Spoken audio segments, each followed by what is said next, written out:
Okay, you're ready to start the cleanse. Let's talk about some tips and tricks to help you through your journey when it comes to the cleanse. Maybe it's just more tips, or maybe just answering a few questions for you.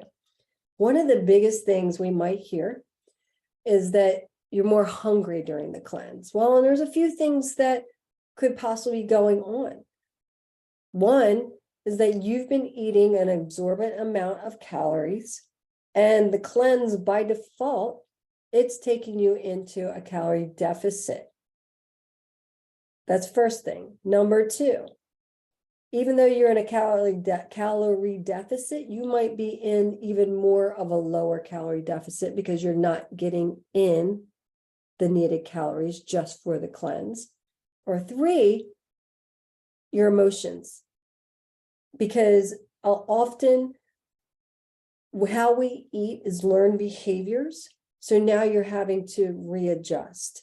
It's something different. You feel like something's being taken away. You're feeling maybe loss of control. And all of that is valid. It could be all three of those things, or it could be just your emotions and your mind. Okay, so ask yourself, first of all, are you really hungry? Am I really hungry? Or is it boredom? Or is it because I've been so used to operating in a certain way when it comes to my food that you're feeling loss? Okay. Next, ask yourself, are you meeting your cleanse macros?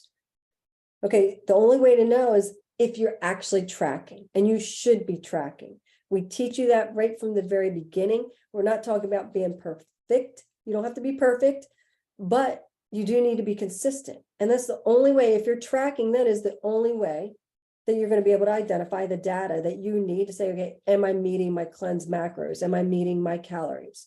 So you want to check your macros. Are you tracking? Then check your macros. Where are you low? Is your protein low? Okay, what is your protein supposed to be? We'll go back to meeting cleanse macro calories and macros. I'll get it out. And it's dependent on your weight and the protein chart. On average, it's your weight times 0.82, but we realize in the beginning that can be hard for some women because it's going to be a higher amount depending on where your body fat is. So then go to the tab on the protein chart where you find in your progress tracker, and it gives you a range to follow.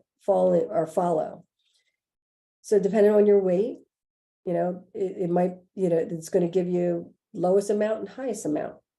Are you meeting that? Are you meeting the minimum of 70 grams of fat? Are you meeting minimum or maximum of 100 grams of carbs, or a minimum amount of carbohydrates, starchy carbohydrates, which is 80 grams? If you're low in any one of those, then that's where you actually need to eat. You need to add that in. You're still hungry? Maybe you need to bump up your calories. So you're meeting your protein, you're meeting the fat, you're meeting your starchy carbohydrates. What do? You can eat a little bit more fat. Like, remember, the calorie intake is going to be no lower. You don't want to go below 1,200 calories, and you don't want to go over 1,600 calories. Okay. So you can increase your fat if you feel like you are still hungry. You can also eat more fibrous or water volume vegetables like celery. You can eat more broccoli. No one ever, gain too much fat from eating too many vegetables. Add in some good hummus, do some celery, some cucumbers, some broccoli, some radishes, do a green Granny Smith apple. If you haven't done your fruit yet, there's so many different options. And you can also go to the Master Blueprint Facebook group and ask for more suggestions. You're like, I've done all these things. What can I do? Or maybe maybe we haven't even thought of it yet. Always make sure that you're drinking enough water. It's a half a gallon, upwards of a gallon, or take your body weight and divide it in half. You can have tea. You can have fat-free vegetable broth. You can have warm collagen. Same thing, fat-free vegetable broth, or it's not the same thing, but collagen. We talked about it in the FAQ to where it's going to help support your digestive system. It's going to help you feel full. It's going to help support your joints, all the different things. Hot water and lemon honestly is a great soother, and also lemon and lime in some soda water. The Soda Stream is one of our favorite things ever. And it's one of the best investments that we made. So when you are trying to cut down, you've met all your macros, you're like, you don't want to keep eating, you're trying to learn a new behavior, soda water is a great way to do it.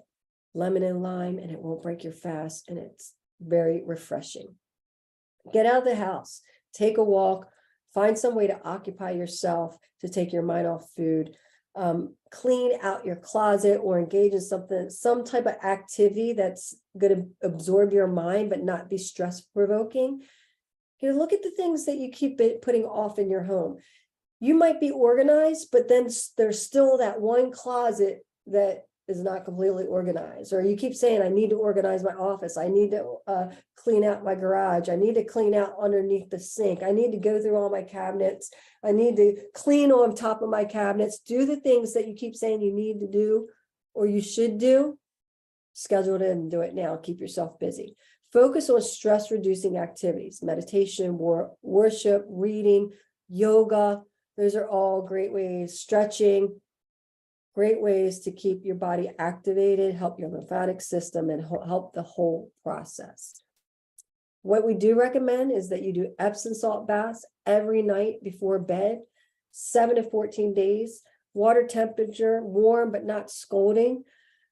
Soak for at least 20 minutes, stay hydrated. You can keep a bottle of water to drink while you're soaking.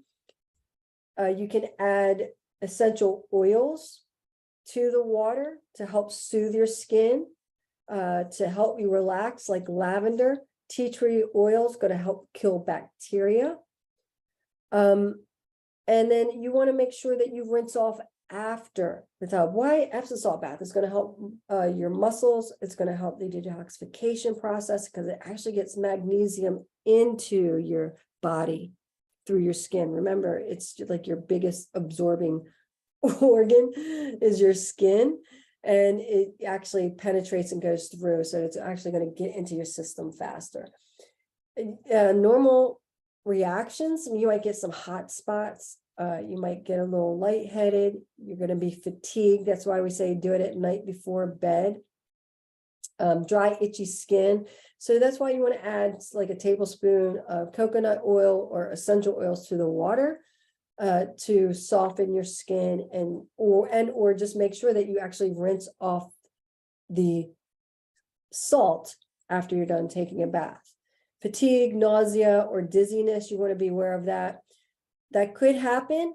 And it also could happen because your water is too hot. If you have high blood pressure, it's very important that you watch the degree and only do probably about 10 minutes of soaking in the beginning to work up to it. And again, make sure that the water is warm, but not scalding hot. This is something that you want to start doing on a regular basis, even after the cleanse.